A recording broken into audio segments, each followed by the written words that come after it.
Buenos días. Sean todos bienvenidos, bienvenidas.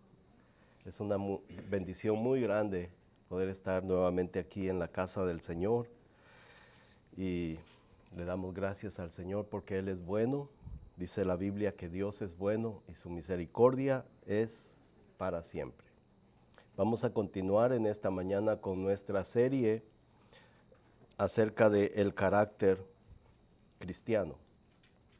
Y hoy vamos a estudiar un tema muy interesante acerca de la generosidad. Generosidad es el título para nuestro tema el día de hoy. Y para eso vamos a estudiar un pasaje del Nuevo Testamento, la segunda carta del apóstol Pablo a los Corintios, capítulo número 8, del 1 hasta el 9.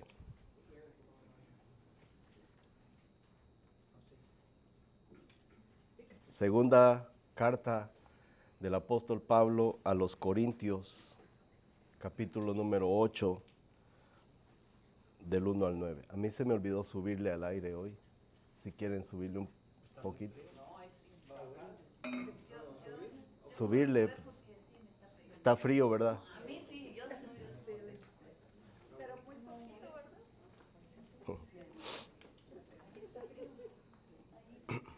Yo siempre veo calor.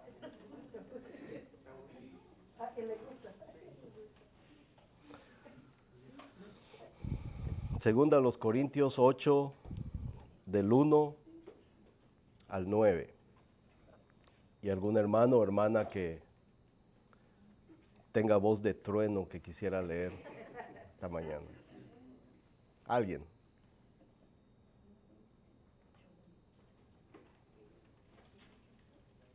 Asimismo, hermanos, os hacemos saber la gracia de Dios que se ha dado a la iglesia de Macedonia, que en grande prueba de tribulación, la abundancia de su gozo y su profunda pobreza abundaron en riquezas de su generosidad. Pues doy testimonio de que con agrado han dado conforme a sus fuerzas y aún más allá de sus fuerzas, pidiéndonos con muchos ruegos que les concediésemos el privilegio de participar en este servicio para los santos.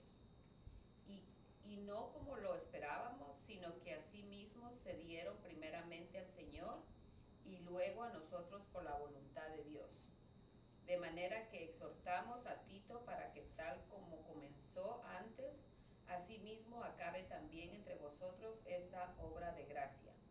Por tanto, como en todo abundáis, en fe, en palabra, en ciencia, en toda solicitud y en vuestro amor para con nosotros, abundad también en esta gracia. No hablo como quien manda, sino para poner a prueba, por medio de la diligencia de otros, también la sinceridad del amor vuestro. Porque ya conocéis la gracia de nuestro Señor Jesucristo, que por amor a vosotros se hizo pobre, siendo rico, para que vosotros con su pobreza fueseis enriquecidos. Muchas gracias, hermano. El tema que vamos a estudiar hoy en este pasaje es la generosidad. Y vamos a hablar un poquito acerca del contexto en el cual Pablo dirige estas palabras a la iglesia de Corinto. Quizás su Biblia tenga subtítulos o títulos, y usted va a ver allí, antes de empezar este pasaje, por supuesto que alguien le agregó este subtítulo o título, dice la ofrenda para los santos. ¿Cuántos de ustedes tienen en su Biblia que dice ahí, la ofrenda para los santos? Ajá, la ofrenda para los santos. Entonces, el motivo por el cual Pablo está exhortando, animando a la iglesia de Corinto es para que ellos también participaran en algo que el apóstol Pablo estaba haciendo para aliviar un poco el problema de la pobreza en la iglesia de Jerusalén. Esta colecta o esta ofrenda que el apóstol Pablo estaba recogiendo en las iglesias tenía un propósito y un objetivo. Los hermanos de la iglesia de Jerusalén se habían empobrecido y ahora todo el resto de las demás iglesias estaban aportando para ayudarlos a ellos en esta situación económica difícil que la iglesia de Jerusalén estaba atravesando. Todos nosotros hemos leído el libro de los Hechos y nosotros vemos que la iglesia nació en Jerusalén, en el aposento alto. Nosotros podemos leer en Hechos capítulo número 2 acerca de la venida del Espíritu Santo, el nacimiento de la iglesia. Si nosotros seguimos leyendo el libro de los Hechos, nos vamos a dar cuenta de que se añadieron miles de personas a la iglesia, ¿verdad? Después de la predicación del apóstol Pedro, él predicó 2 sermones y en esos 2 sermones que él predicó, miles de personas vinieron a la fe, se convirtieron en cristianos. Y una de las cosas que empezó a suceder en la iglesia en Jerusalén es que ellos, la Biblia dice, y usted lo puede leer en Hechos capítulo 2, 3 y 4, que ellos empezaron a vender sus propiedades. Vendían todo lo que tenían, vendían sus terrenos, vendían sus casas y lo traían a los apóstoles y se repartía entre todos los creyentes. Y la Biblia dice que no había necesidad entre ellos porque de las cosas que se vendían de sus propiedades se repartía para todos. Conforme fue pasando el tiempo, eso trajo a la iglesia una pobreza muy grande porque se quedaron sin sus propiedades. No solamente eso, sino que también durante el gobierno de uno de los césares de Roma, de Claudio, hubo una gran hambruna en Jerusalén. Entonces hubieron muchos factores o muchas razones por los cuales la iglesia de Jerusalén cayó en una pobreza económica muy, pero muy seria, muy grande. Entonces el apóstol Pablo motivó a las demás iglesias fuera de Jerusalén para que ellos pudieran ayudar a los hermanos de Jerusalén en su situación económica que ellos estaban atravesando. Entonces fueron varias las razones. Número 1, ellos vendían sus propiedades y entregaban el dinero y se repartía. También otra de las cosas que afectó y causó mucha pobreza en la iglesia de Jerusalén es que se añadían miles de personas a la iglesia y dentro de ellos también se añadían muchas personas necesitadas. Y ustedes pueden leer también capítulo 6, capítulo 7, donde hasta hubo una rencilla entre las mujeres judías y las mujeres de habla griega, porque a unas se les daba más y a otras menos. Entonces se añadieron mucha gente necesitada, muchas viudas, y entonces todo el dinero, pues todas las cosas se repartían entre ellos. Entonces muchas razones por las cuales la iglesia de Jerusalén, conforme fue pasando el tiempo, cayeron en una pobreza tremenda. Y ahora el apóstol Pablo está motivando a las demás iglesias de otras regiones para que ellos apoyen a los hermanos pobres de Jerusalén. Por eso aquí se llama una ofrenda para los santos o una ofrenda para los hermanos pobres de la ciudad de Jerusalén. ¿Okay? Entonces son varias las razones por las cuales esa situación se dio.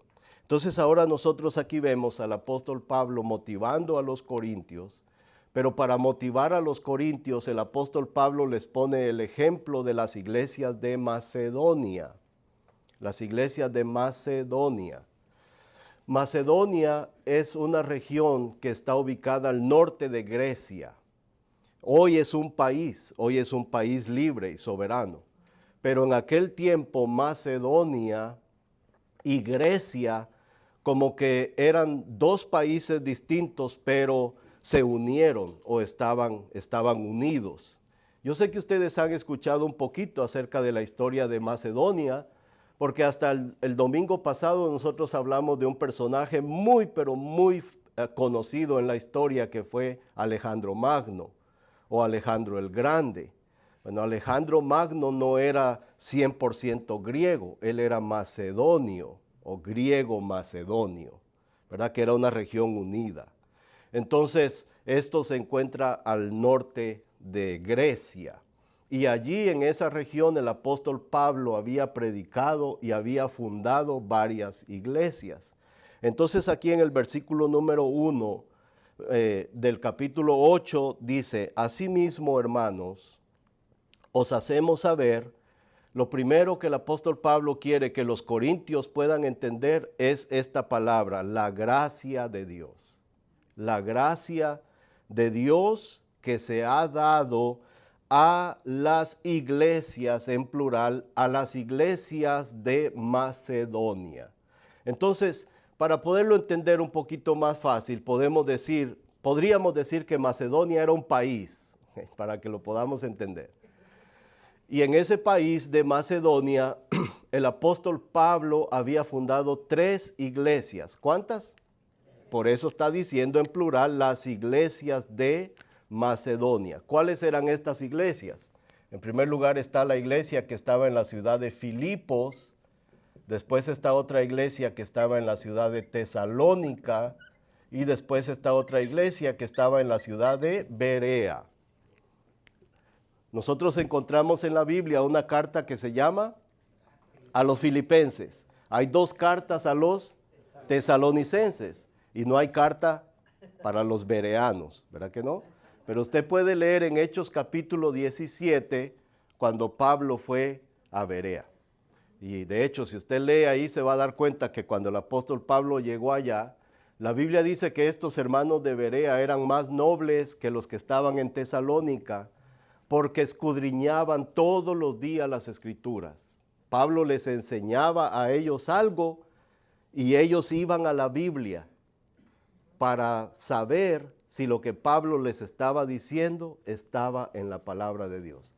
Por eso a estos hermanos no se les llamó nobles, sino más nobles que los que estaban en Tesalónica. Por la razón de que ellos escuchaban y corroboraban, escuchaban y leían, escuchaban. Permítame un segundo, vamos a ver si lo que usted dice está en la Biblia. Antes de que le digamos amén a sus palabras, primero vamos a saber si esto está en la palabra de Dios. Por eso eran más nobles. Y usted quiere ser un cristiano más noble, estudie la Biblia. Antes de que usted diga amén, primero vaya a la Biblia para saber si eso se encuentra allí. Si no está en la Biblia, dijo Lutero, no es bíblico. ¿Sí? Qué profundo, ¿verdad? Si no está en la Biblia, no es bíblico. Si no está en la Biblia, no es doctrinal. Son cosas muy sencillas, pero si usted se da cuenta al día de hoy, millones de cristianos dicen amén a cualquier tontería sin antes saber si eso se encuentra o no en la palabra de Dios. Entonces, nosotros encontramos que en la región de Macedonia habían 3 iglesias. Y estas 3 iglesias hicieron algo muy importante. Estas 3 iglesias aportaron para el proyecto que tenía Pablo de ayudar a los hermanos pobres en Jerusalén. Pablo no estaba haciendo una ofrenda para su ministerio. Pablo no estaba recaudando fondos para él, para el ministerio evangelístico del apóstol Pablo. No, era para ayudar a los hermanos pobres de Jerusalén. Por eso cuando empieza aquí dice, les hacemos saber la gracia de Dios que se ha dado a las iglesias de Macedonia. La iglesia que estaba en Filipos, en Tesalónica y en Berea. Estas son las iglesias de Macedonia. Versículo número 2. Que en grande prueba de tribulación. ¿Cómo se encontraban estas tres iglesias? En grande, y esta no es una exageración. Esta no es una exageración. Tampoco es una hipérbole. Pablo no está hablando en una manera, ¿se dice hiperbólica? Sí, ¿verdad? No es una hipérbole, él no está agrandando las cosas. Él está presentando la realidad. Estas iglesias de Macedonia estaban pasando por una grande prueba de tribulación. Entonces no es una exageración, no es un engaño. Ellos se encontraban en esta situación. Entonces, si nosotros comparamos a la iglesia de Jerusalén con las iglesias de Macedonia, pareciera que no había ninguna diferencia entre ellas. La iglesia de Jerusalén estaba pobre y las iglesias de Macedonia estaban pasando por una grande tribulación. Y luego dice que en grande prueba de tribulación, la abundancia, estas son palabras que pareciera que fueran un contraste, ¿verdad? Como que una cosa no es coherente con la otra. Porque nosotros nos damos cuenta que estaban en medio de una gran prueba y después nos habla de la abundancia, de gozo. Como que estas cosas no fueran parte de la realidad. Porque para nosotros pudiéramos nosotros pensar que para que en la vida de una persona o en la iglesia haya abundancia de gozo, las cosas tienen que ir bien. Si las cosas no van bien, entonces el resultado es quejas, tristezas, abandono de la fe y cosas así por el estilo. Pero aquí nosotros nos damos cuenta que la fe cristiana, la fe verdadera, nunca se ve afectada por las circunstancias que nosotros estamos atravesando. Nunca. Un verdadero creyente no le afectan las circunstancias que está atravesando en el presente. Eso lo estudiamos también la semana pasada con el apóstol Pablo, cuando nos dijo, todo lo puedo en Cristo que me fortalece. Él no estaba elevando su ánimo. Él estaba diciendo, yo sé vivir contento, feliz y gozoso sin importar las circunstancias. Sé tener en abundancia, sé padecer necesidad. Sé vivir engordado y sé vivir con hambre también. Todo lo puedo en Cristo que me fortalece. Entonces nosotros vemos aquí algo que pareciera a la realidad humana o de la carne de nosotros, que estas cosas no tienen sentido porque habla de una gran prueba de tribulación y luego dice la abundancia de su gozo y luego viene una palabra muy importante y su profunda pobreza. Nuevamente, esto no es una exageración, tampoco es una hipérbole. Estas iglesias de Macedonia estaban pasando por una gran tribulación y eran profundamente pobres. Esta región de Macedonia fue un gran imperio en los tiempos de Alejandro el Grande. La semana pasada dijimos que cuando él llegó a la India, dice la leyenda que él se sentó a llorar porque no habían más mundos que conquistar. Alejandro el Grande conquistó desde Grecia hasta la India, Egipto y todo lo que hay en medio de eso. Todo eso. Ese imperio se encuentra también en Daniel. Si ustedes leen el libro del profeta Daniel, ahí también se menciona las conquistas de Alejandro el Grande, del imperio griego macedonio. Entonces ellos fueron un imperio grande, poderoso, y este imperio o Macedonia fue conquistado aproximadamente 160 años antes de Cristo por el imperio romano. 160 años antes de Cristo, Macedonia fue conquistada por los romanos. Los romanos traían varias políticas. Una de ellas fue que ellos dividieron a Macedonia en 4 regiones. Dividieron a Macedonia en 4 regiones. No permitían que los de esta región se casaran con los de esta región. No se podían casar entre diferentes regiones. Macedonia era un área muy rica en minas de oro, plata y otros metales. Los romanos cancelaron prácticamente todas las minas. Tomaban todos los recursos de los macedonios y los llevaban a Italia. Por eso Italia ahora está tan bonito, ¿eh? Con la riqueza de Macedonia. Lo llevaban a Italia, la riqueza de Macedonia. Impusieron taxas a los macedonios, impuestos. Y muchas de las políticas de los romanos hicieron que esta región de Macedonia se empobreciera.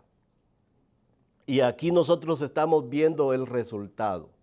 Dice la Biblia que ellos, su pobreza era, ¿cómo? Profunda. Dice su gozo y su profunda pobreza. Y luego dice aquí otra palabra que pareciera contrario, ¿verdad?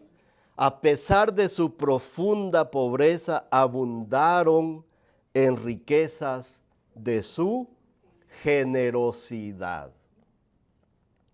A pesar de la prueba, a pesar de la tribulación, ellos tenían una abundancia de gozo y a pesar de su profunda pobreza, ellos tenían en su corazón ese gran deseo, porque aquí dice la gracia de Dios.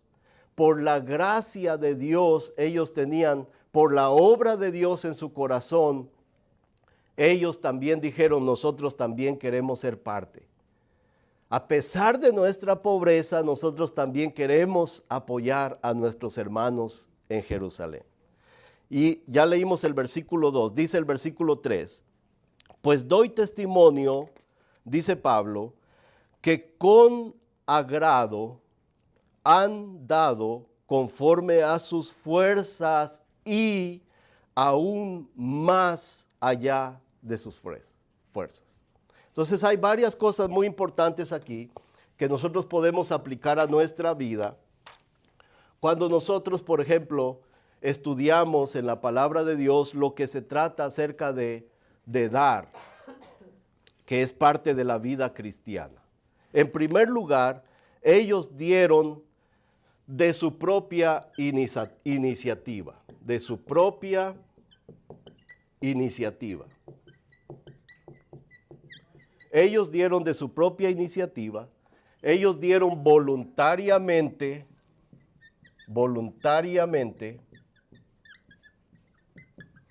y ellos dieron espontáneamente.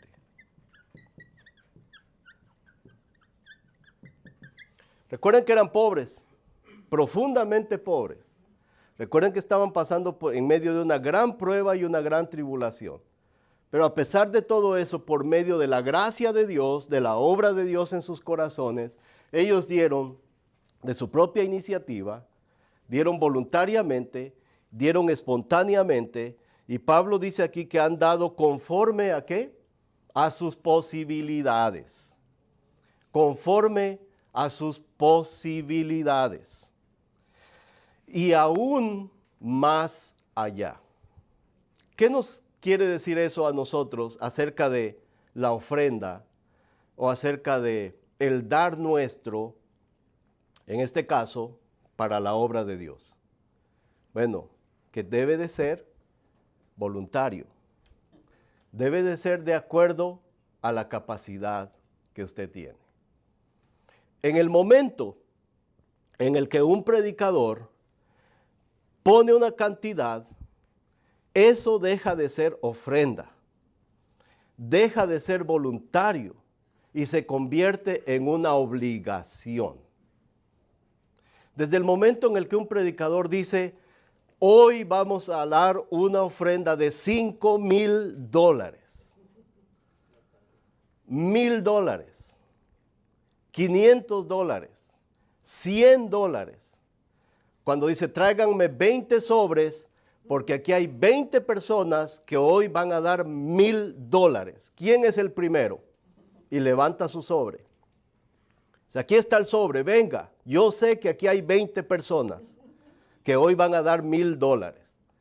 Desde que un predicador hace eso, automáticamente está obligando a las personas a actuar en contra de la palabra de Dios. Eso ya no es voluntario. Eso ya no es una ofrenda. Allí ya perdió por completo el sentido de la palabra ofrenda.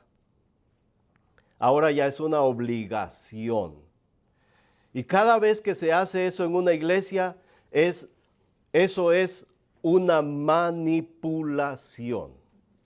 Se está manipulando a las personas. Se está obligando a las personas a hacer algo que la Biblia dice que eso no se debe hacer. Ninguna persona le puede a usted poner una cantidad a lo que usted va a dar. Porque cuando nosotros damos de acuerdo a nuestras posibilidades.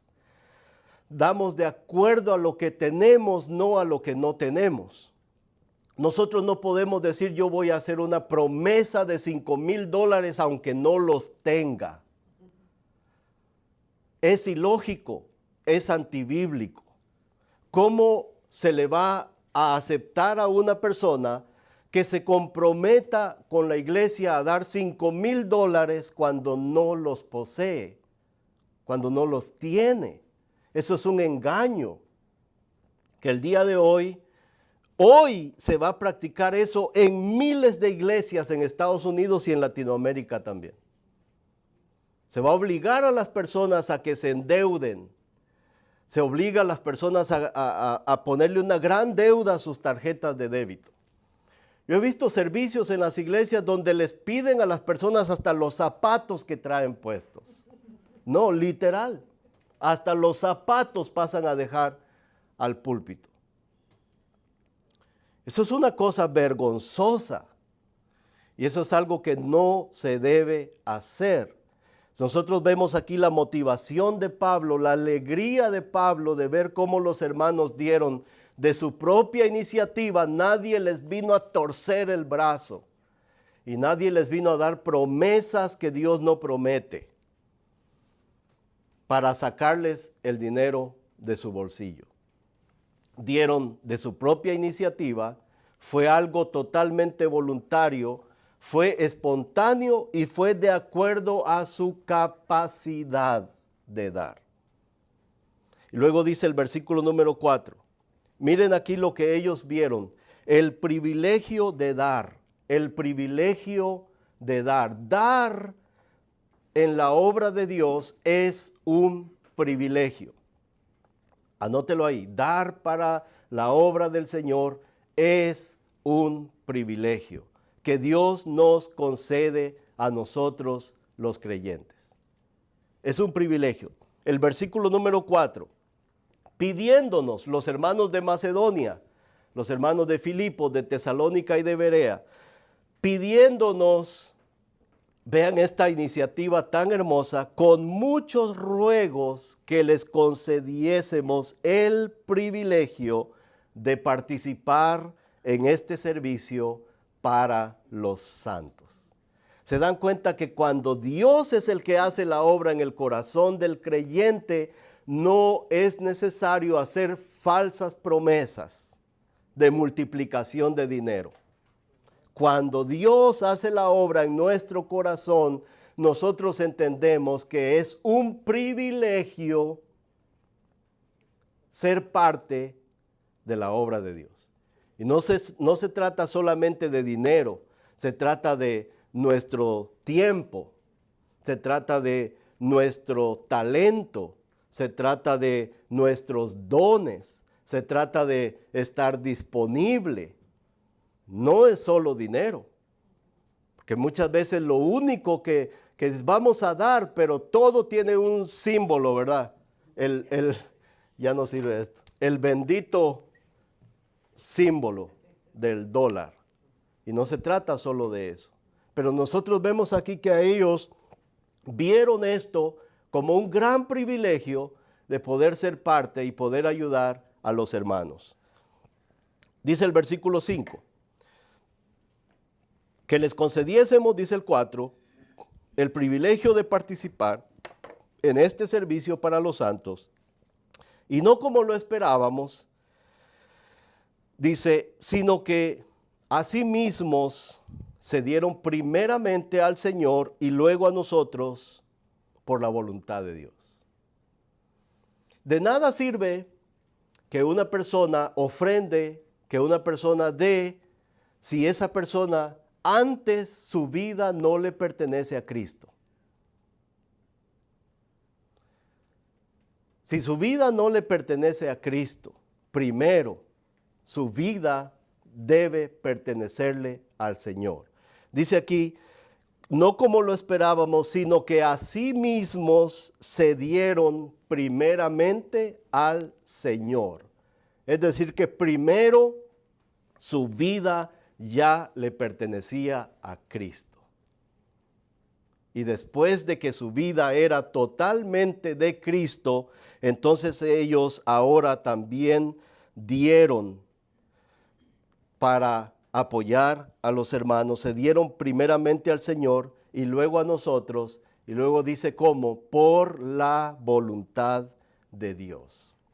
De manera que, dice Pablo, exhortamos a Tito para que tal como comenzó antes, asimismo acabe también entre vosotros esta obra de gracia. Es una obra de gracia. Y aquí nosotros podemos encontrar la diferencia entre lo que es la gracia y la ley. Bajo la ley, las personas de Israel estaban obligados. Era una obligación que la nación de Israel tenía para que los levitas, que era una tribu escogida, que eran los que servían en el templo, los levitas tenían prohibido tener posesiones. Ellos no podían tener casa propia, no podían tener terrenos. Era una tribu, eran miles de personas que eran los que servían en el templo. El resto, las 11 tribus, estaban obligados para que los levitas sirvieran en el templo y no les faltara nada. Para eso se instituyó un diezmo en Israel. Y era obligatorio para el resto de Israel apoyar a los levitas. Pero ahora aquí nosotros vemos la diferencia entre la ley, que era una obligación, y la gracia del Señor Jesucristo. Bajo la ley usted estaría obligado. Bajo la gracia es un privilegio. Bajo la gracia es voluntario. Bajo la gracia nadie nos puede forzar a nosotros a dar. Al contrario, nosotros damos porque Dios está obrando en nuestro corazón. Por eso dice aquí que esto es una obra de gracia. Si en algún momento usted, de parte de mi hermano, del hermano yo, de parte mía, si usted en algún momento se siente obligado, que nosotros lo estamos obligando a participar de algo, por favor levante la mano y proteste. Proteste. Usted tiene ese derecho. Usted no debe sentirse obligado a participar de nada, ni siquiera de venir a la iglesia. Usted viene a la iglesia voluntariamente. Usted está aquí porque quiere estar aquí. No porque nosotros lo estemos forzando a estar acá. Si usted sirve al Señor, lo sirve porque eso le nace del corazón. Si usted canta en el coro, canta porque quiere cantar. Porque no estamos bajo la ley, sino bajo la gracia. Nadie nos está obligando a hacer algo que nosotros no nos nace de amor y del corazón hacer para Dios. Lo hacemos voluntariamente porque queremos hacerlo. Dice, por tanto, dice el versículo 7, como en todo abundáis en fe, en palabra, en ciencia, en toda solicitud y en vuestro amor para con nosotros, abundad también en esta gracia. Versículo 8, vean qué hermoso es cuando una persona no tiene por qué manipular a los demás. Versículo 8, no hablo como quien manda. ¿Quién podía mandar? Pablo podía mandar, porque Pablo era un apóstol de Jesucristo, representante de Cristo. Él actuaba bajo la autoridad de Cristo y él podía dar órdenes en la iglesia. Lo podía hacer. ¿Ah? Correcto, él fundó las iglesias. Y él les podría decir, hermanos, ¿saben qué? Móchense todos. Pónganse la del Puebla. Sí, él estaba en todo su derecho. Él tenía la libertad, la autoridad y el poder de hacerlo, pero no lo hace. No lo hace. Esto es increíble. Esto no se ve el día de hoy.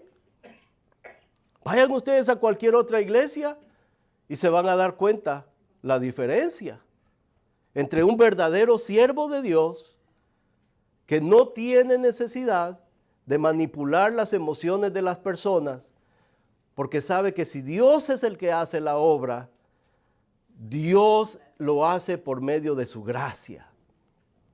Y dice aquí, no hablo como quien manda, sino para poner a prueba, por medio de la diligencia de otros, también, y aquí viene la motivación. ¿Cuál es la motivación? La sinceridad de vuestro amor, la sinceridad del amor vuestro. Una cosa muy importante cuando nosotros damos para la obra del Señor es la motivación. ¿Qué es lo que me mueve a mí? ¿Cuál es el motivo por el que yo doy? ¿Cuál es el motivo por el cual yo estoy acá? Y la motivación que dice Pablo aquí, sinceridad del amor vuestro. La motivación de ellos era el amor. El amor. Pero el día de hoy, la motivación es, yo doy 100 para que Dios me regrese 1000. Es decir, la motivación es dar para que Dios me dé. La siembra, el sembrar, dinero. Aquí dejé el símbolo y les quiero decir algo claramente. El dinero no es una semilla. El dinero no es una semilla que se siembra en un terreno fértil. ¿De dónde viene esa herejía? Esa herejía se la inventó un hereje que se llamaba Oral Roberts. Oral Roberts es el inventor de la herejía de la siembra y la cosecha. Este hombre se hizo multimillonario enseñándole a la iglesia que si ellos siembran 10, Dios les va a devolver 100. Que si siembran 1000, Dios les va a devolver 10,000. La siembra y la cosecha. Los discípulos de Oral Roberts, Kenneth Copeland, Benny Hinn, ellos expandieron toda esa herejía en la iglesia y ahora en toda Latinoamérica, todos los pastores, ahora a la hora de ofrendar, dice vamos a sembrar. Porque la idea es que lo que tú das, Dios te lo va a devolver multiplicado. La Biblia nos enseña a nosotros que la semilla es la palabra de Dios, no el dinero. La semilla es el evangelio de Cristo, no el dinero. Si usted da para que Dios le dé de regreso, su motivación está equivocada. Usted está dando por avaricia. Usted está dando por egoísmo. Usted está dando pensando en usted, no en los demás. En lo que usted puede recibir, no en la bendición que eso va a ser para otras personas. La motivación es lo que nos debe guiar a nosotros. ¿Por qué hago lo que hago? ¿Por qué estoy yo aquí? Si doy, la cantidad no debe ser pública, no debe ser conocida. Cuando yo tuve la bendición que me ordenaron como diácono en la iglesia, tuve una reunión con el pastor de nuestra iglesia y él me preguntó si yo daba para la iglesia y le dije que sí. Y él claramente me dijo que él no está enterado de lo que yo doy. Eso lo maneja una persona, un third party, alguien fuera de nuestra iglesia. Y él me dijo a mí, lo que tú das es entre tú y Dios. Yo no tengo por qué enterarme de la cantidad que tú estás dando. Si no das, ese es tu problema delante de Dios. Esa es una de las cosas que a mí me motivan cada vez más a ser generoso, porque aquí en nuestra iglesia, bendito sea el nombre del Señor, las cuentas son claras. Y si usted quiere venir algún día a una reunión de negocios donde se habla del presupuesto de la iglesia, yo lo invito a que usted venga. Y si usted tiene su membresía en la iglesia y usted se da cuenta que prácticamente cada 3 meses le llega una carta a su casa donde se muestra la cantidad que usted ha dado para la iglesia y a dónde se están dirigiendo cada uno de esos fondos. Transparencia, nada escondido, todo público. Y cualquier persona que tenga una pregunta acerca de eso puede venir a la iglesia y con toda libertad preguntar. Y le van a dar una respuesta. Eso es algo tremendo. Eso lo aprendí yo aquí. Yo nunca había visto una transparencia como esa aquí, en esta iglesia. Gracias a Dios. Por eso dice aquí cuál es la motivación. La motivación debe ser el amor y el amor sincero. Por amor sincero. Ahora dice el versículo número 9. Este versículo 9 es peligroso. Este versículo 9 es la excusa de los pastores ávaros, egoístas, que lo único que quieren hacer es enriquecerse con el evangelio a costa de la fe de los hermanos. Dice, porque ya conocéis la gracia de nuestro Señor Jesucristo, que por amor a vosotros se hizo pobre, siendo rico, para que vosotros con su pobreza fueseis enriquecidos. Lo primero que empieza diciendo aquí es la gracia de nuestro Señor Jesucristo. Ahora veamos algo aquí, algo muy interesante. Ojalá que me ayude la toallita. Ok, dice que el Señor Jesucristo, siendo pobre,